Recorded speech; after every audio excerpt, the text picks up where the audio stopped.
Wow, check out the change in scenery. Hi guys, I hope you're all doing well. Today I thought I would film in natural light, so I kind of pulled the old switcheroo, and now I'm filming from my desk.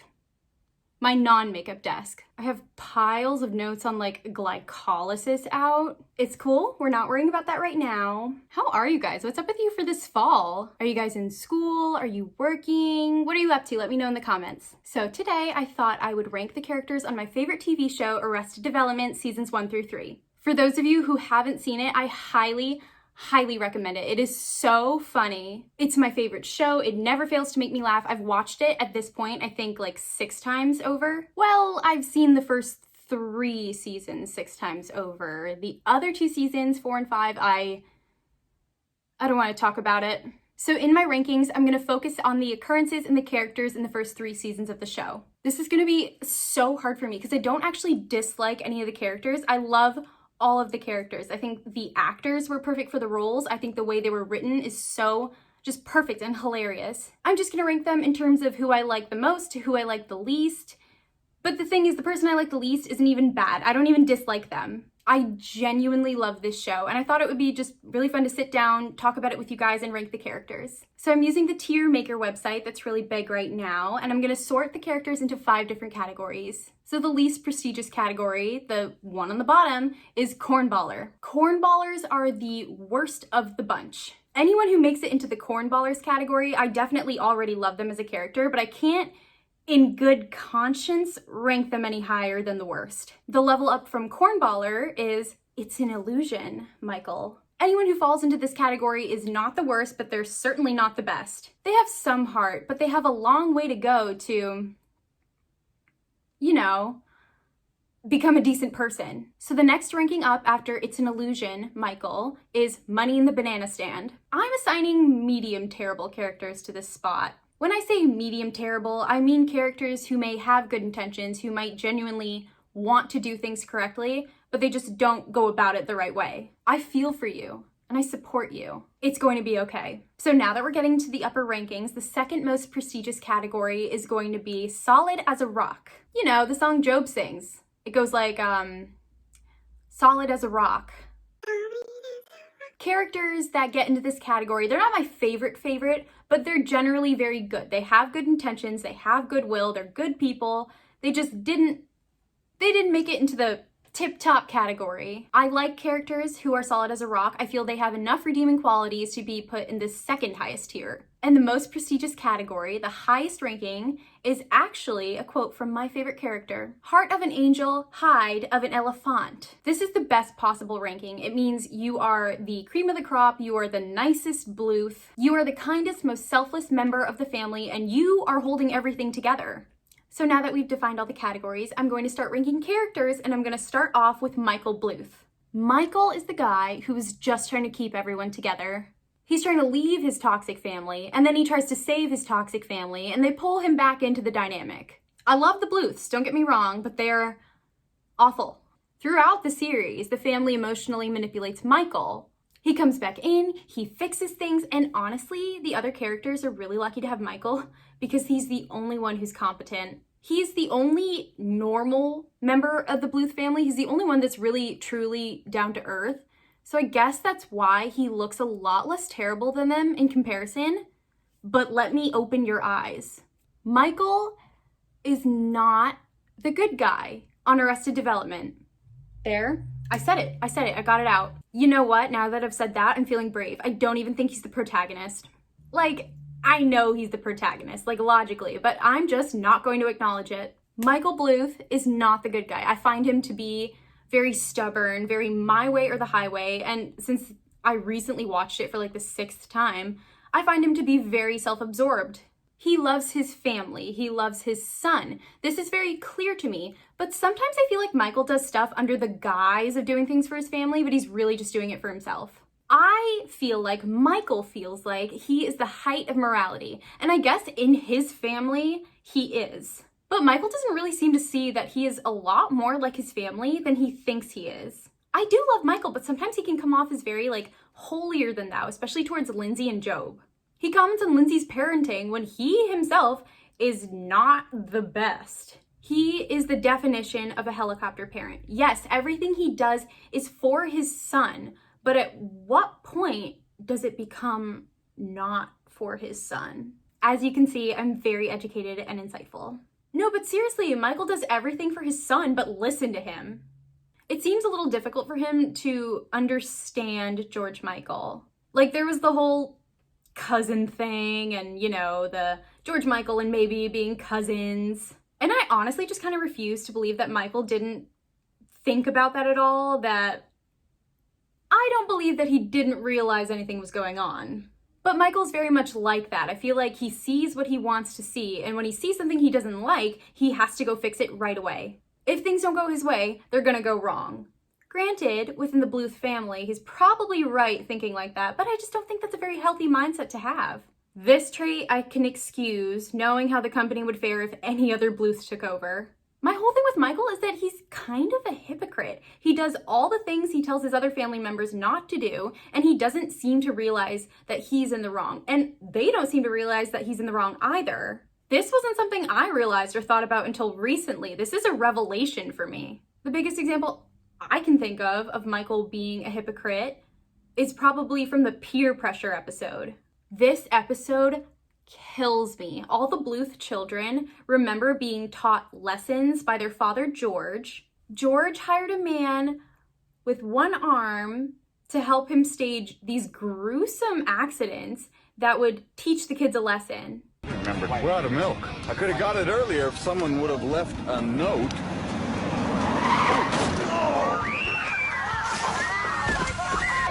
That's why you always leave a note.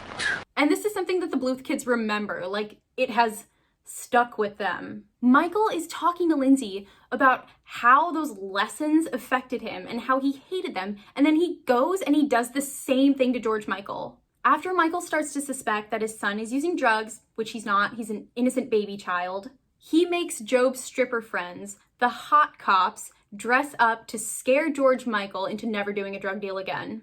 The goal was to catch him red-handed buying substances at the pier and scare the crap out of him. I'm sorry, how is that not exactly what George did to you, Michael? In reality, in this episode, George Michael is overstressed, overworked, underappreciated, and as usual, Michael waits until the last minute to really look at his son and listen to his son. I will say Michael has a couple redeeming qualities. I think he's generally a decent person. He clearly loves his family, he loves his son, he would do anything to get them out of hot water. But sometimes I've noticed that he does use his family to avoid any opportunities for growth. For example, when Michael rejected Jesse, he was very much into him because he thought that George Michael would be uncomfortable. I honestly don't really think that he thought George Michael would be uncomfortable. I think he wasn't ready and he was a little uncomfortable. This is just a matter of Michael gaining trust in other people and himself. I think if Michael really put in the work to be different from his family, to identify exactly what he doesn't like about his family and change that within himself, he could really grow as a person. If he could grow as a person, I would rank him higher up, but for now, I'm gonna stick him in Money in the Banana Stand. Next, I'm gonna rank one of my favorite characters, Job.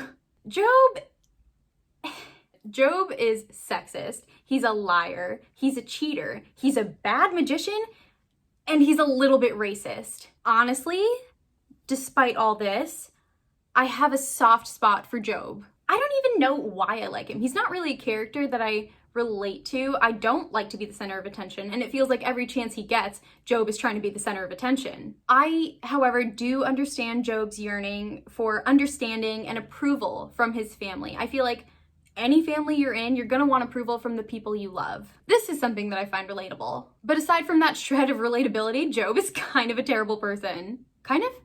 No, like he is a terrible person. When he's dating Marta in season 1, he holds her at arm's length.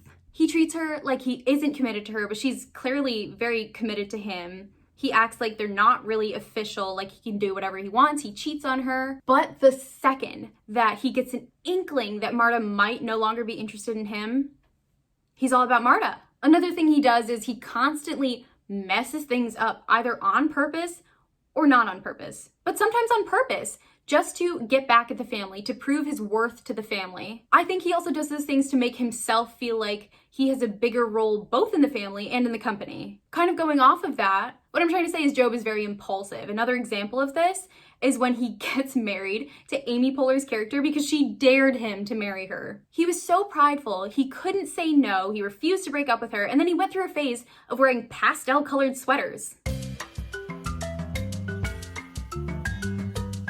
Those sweaters are a direct consequence of his impulsivity. Oh, and the thing that really gets me about Job is the whole Steve Holt thing. Steve Holt.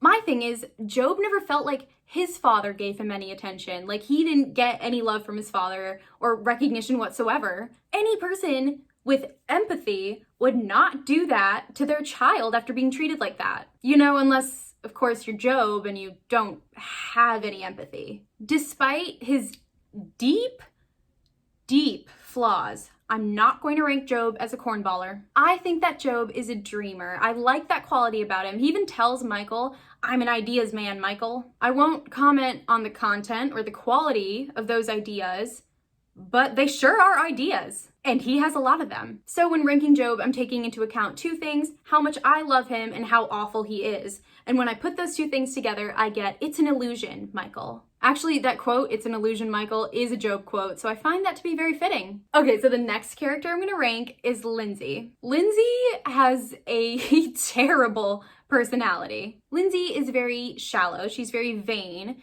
She will try to find any loophole in the rules Michael has set to save the family, and she's just so obsessed with herself. She is not an involved or empathetic parent, sister, daughter, or wife. My favorite part about Lindsay, well, I guess it's not really my favorite part. The funniest or most ironic part about Lindsay is how she chooses to participate in charity. She constantly involves herself in these causes, these events, these fundraisers that she knows nothing about. Just to show Michael how selfless she is, in one episode, she volunteers to go clean up the wetlands, in addition to participating in a charity auction to raise money to save the wetlands. This all sounds well and good, but the problem is that Lindsay doesn't know anything about the wetlands.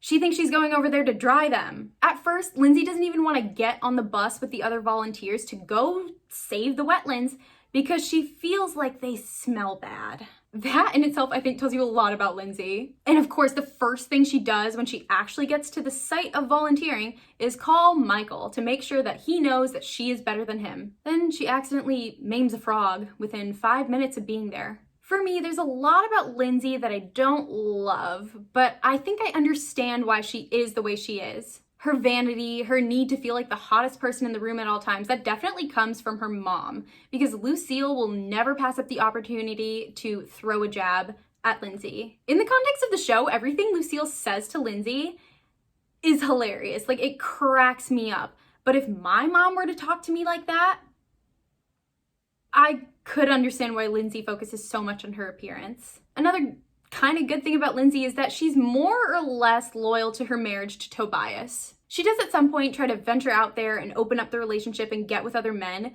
but I do feel like she tried for a really long time. They just couldn't reach each other. She really tried in her own marriage, and I'm not endorsing her actions of going outside of her marriage looking for attention. I don't like that at all. But I can see that she's starved for a partner and a friend in her marriage, and she misses that connection. She's very lonely. I would venture to say that her best and only friend, her only friend is Michael. While I'm being understanding, I also can kind of understand how Lindsay treats her daughter, Maybe. It's like a thing throughout the show that Lindsay just does not pay attention to Maybe. She pays her no heed. She doesn't give Maybe the affection she should be giving a daughter. She went through a lot to have Maybe, so why is she neglecting her? For me, it all goes back to George and Lucille as parents. She was adopted and she was the only daughter in a family full of sons, so naturally she got a ton of attention from her parents, good and bad. I think both parents, Lucille in particular,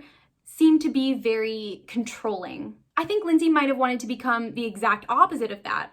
And the exact opposite of that she did become because she emotionally neglects her daughter. You can't criticize someone you don't talk to, and you can't get your feelings hurt by a parent if they don't pay attention to you. I feel like that might be along the lines of Lindsay's logic, but I hadn't thought about that in depth. That's honestly really sad. That does honestly make her a bit more of a sympathetic character to me. I believe that she does love people. She does love her family. She loves her daughter. She may just not love herself enough, and she's definitely too immature to show other people how she loves them. I think that because of the constant judgment she gets, she's scared to open up to her family. She just doesn't want to get hurt. In the rare moment that she does open up a lot, I do find myself sympathizing a lot with her. I'm going to place Lindsay in It's an Illusion, Michael, along with Job. I am going to place her after Job because I believe that Job has better intentions when he goes about doing things. He does act selfishly, they both do, but I think Job's interests are a bit more family-oriented than Lindsay's are. I just think Job is willing to try harder to be a person that he himself can respect,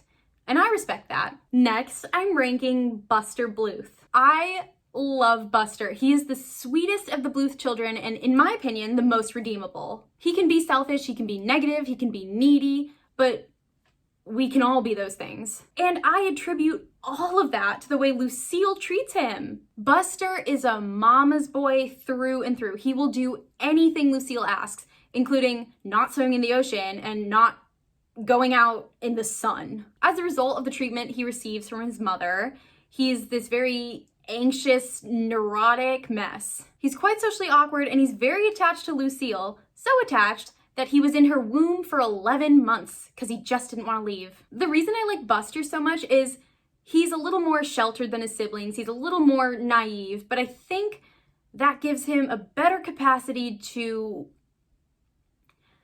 empathize. He's a sweet guy who just wants to please everyone in his family. Buster is definitely the baby of the Bluth family. He doesn't have a job. He doesn't have that much stress. He doesn't have these responsibilities. All he did was go to school up until recently. He kept on taking college classes instead of joining the workforce because his family could afford it and he just liked to learn, I guess. But I do feel like the whole staying in college thing was more of an attempt on his part to stay closer to his mother and not have to have the responsibilities of being an independent adult. I also do believe that he likes to learn. He might not learn much. He thought the blue parts on a map were the land, but listen, he's trying. I'm gonna get defensive about this.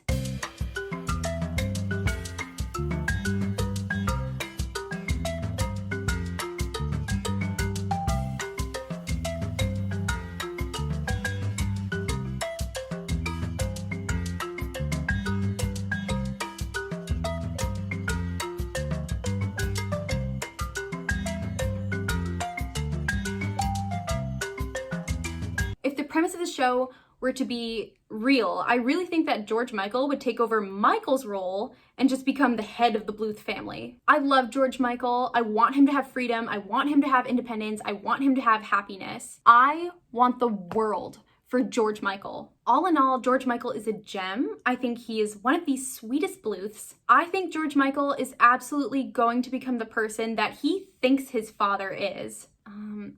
Was that too shady? You know what? Yeah, I'm gonna put George Michael in the top category. He has the heart of an angel and the hide of an elephant. I feel ridiculous saying it like that, but that's how my favorite character says it. So of course I have to say it exactly like that. Next, I'm going to be ranking Lucille Bluth. Lucille is... How do I find the words? Honestly, Lucille is a terrible person. She is awful, awful, awful.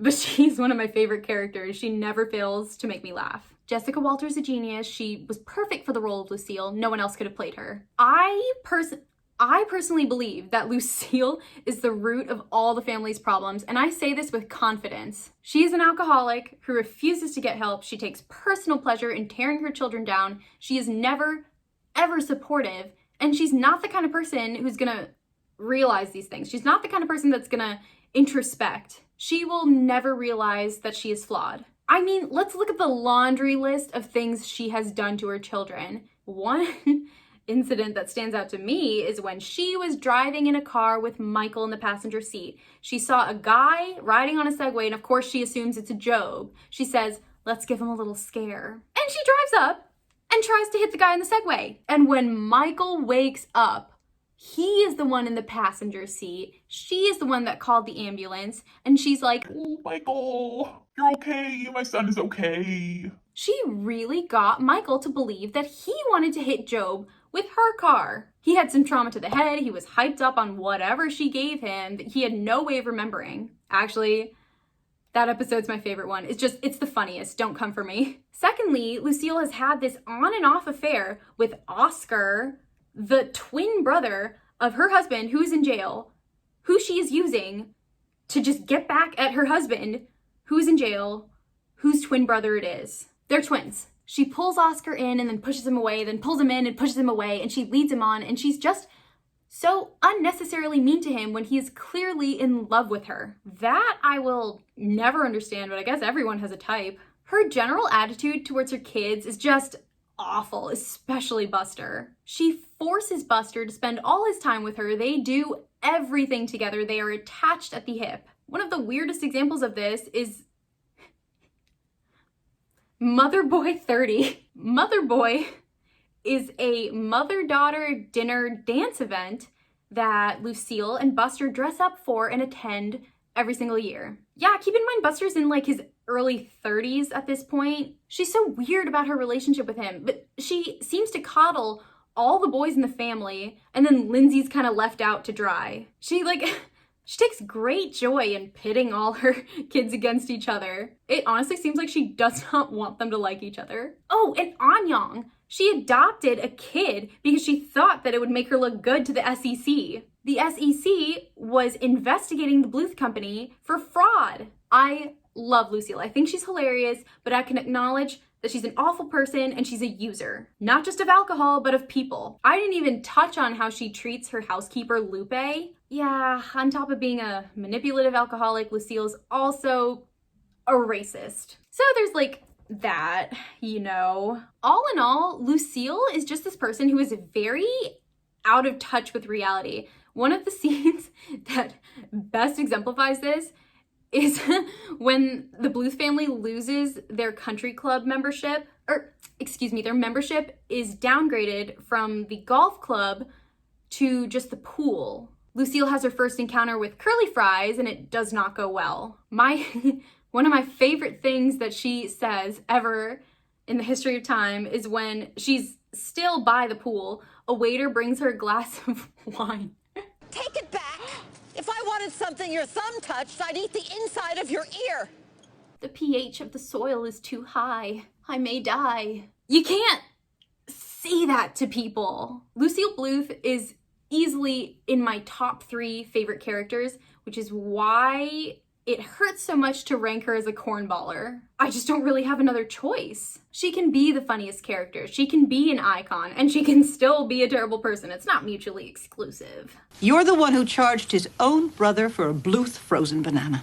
I mean, it's one banana, Michael. What could it cost? $10? As much as I love Lucille, I don't think it would be morally right of me to put her in any category higher than cornballer. Now I'm going to rank Maybe. I think Maybe is misunderstood. I like her. I think she's funny. I think she's witty. I think she's very creative and resourceful, and she doesn't get enough credit for that. I think that Maybe is the character with the most common sense, as in she realizes that her family dynamic is weird. She doesn't really want to play into it that much. She has her own life outside of her family, which is a really good thing because the other Bluths don't have a life outside of family. She doesn't get any recognition. She barely gets any attention at all. Even when she threatens to run away to South America, her parents don't care. Or at least they don't listen to her and they don't pay attention. Yes, Maybe can be sarcastic, she can be a little mean, but I really think it's just this hard exterior, and all that's on the inside is this girl that wants to be accepted and loved by her family. I really like Maybe. I think the plotline of her working as a movie executive is actually really funny. I wish we got to see more of that because it is just so outlandish. I would have really loved more opportunities to watch Maybe shine that way. The only thing with Maybe is that she is very, very manipulative. Shirley Funke, anyone? And yes, the whole Maybe Shirley irony is not lost on me. I think it's hilarious. Shirley Funke is Maybe Funke's disabled alter ego. She becomes Shirley when she's trying to swindle people out of their money. Specifically, she's trying to get donations from people who want to see her recover from her condition. BS. This is why this show is my favorite. It is so funny. It's a layering of jokes. It's like an onion. Or a parfait. Comment down below if you get my reference. But yeah, Shirley soliciting donations from unsuspecting people is very, very bad. Like, really bad. Oh my God. I just had like a full-on epiphany, a realization.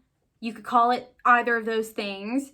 What if Maybe is doing the whole Shirley thing to somehow get back at Lindsay? Oh my God, if Lindsay were to hear about BS, she would be the first person to throw a fundraiser for it. Maybe Shirley is trying to teach her mom a lesson. Maybe she's trying to connect with her in some weird, twisted way. Just a theory. I don't know how true any of this is. I don't know if it makes any sense. It surely doesn't justify, you know, the whole Shirley thing, but I'm willing to overlook it because I like the rest of Maybe. My favorite scenes with Maybe are the ones where she tries to do math, because honestly, that's very relatable.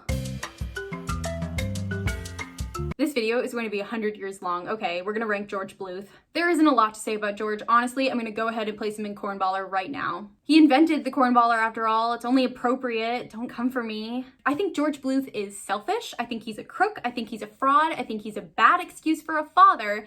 And I don't dislike him. That's how I feel. These are my feelings. I do, however, have to credit George for his Caged Wisdom videos, available for only 4 installments of $19.95. Sure, he doesn't get anything out of his own sage advice, but I learned something from Caged Wisdom. I learned that faith is indeed a fact. And since we're ranking George, I'm gonna go ahead and rank Oscar too. Listen, I like Oscar. He's nice. He's way nicer than George. He's very chill. He wants to be a father to Buster. He wants to be there for him while George is in jail, and I respect that. Plus, I die every time they play the Buster's actual dad music and Oscar says something really obvious. I guess I look like you. More than you'll ever know. It just kills me. Their whole dynamic kills me. And of course, Buster realizes that Oscar is his father after Oscar says something completely irrelevant. I can't remember exactly what the quote was. It was something about popcorn, but other than that, it was very ambiguous and very unrelated to their true relationship. And then Buster realizes, oh my God, Oscar's my father. The way Buster came to this realization is actually very on brand for him, and it's one of my favorite things about the show. I'm gonna put Oscar in It's an Illusion, Michael, because I think he's okay. He keeps trying to seduce Lucille, whose husband is his twin brother. They're twins, we get it. I don't love that about Oscar, but like obviously it takes 2 to tango. Lucille didn't see his luscious head of hair and automatically fall for him. Like, she played an active role in this affair. Honestly, I don't love Oscar enough to rank him any higher than It's an Illusion, Michael. That's just the truth of the matter. So I'm gonna quickly rank Anne Veal. Who? Oh, her? I love this show. I love how they managed to make Anne, this completely forgettable person, into an unforgettable character. Just the way Anne is written and the way Mae Whitman plays her, it's genius. I love Anne. I'll put her in Money in the Banana Stand. Why not? I'm gonna put her after Michael though, because she's just less relevant to the story. Sorry. Barry Zuckerkorn. I really couldn't live with myself if I didn't say something about Barry Zuckerkorn, the family attorney. Barry is... I don't know what to say about Barry. Barry's a lot of things. He says some really homophobic things, but the show hints that he might be a closeted gay man, so he's probably just projecting. He himself runs into problems with the law all the time, and he is just the least competent lawyer in these United States. But I love Barry. There's not one scene he's in where he doesn't steal the show. He's a terrible lawyer and he's an even worse person, and I honestly kind of feel bad for laughing at his jokes, but I can't help it. Do you want to read it? No, it is thick. Why don't we just take it? I could kiss you on the...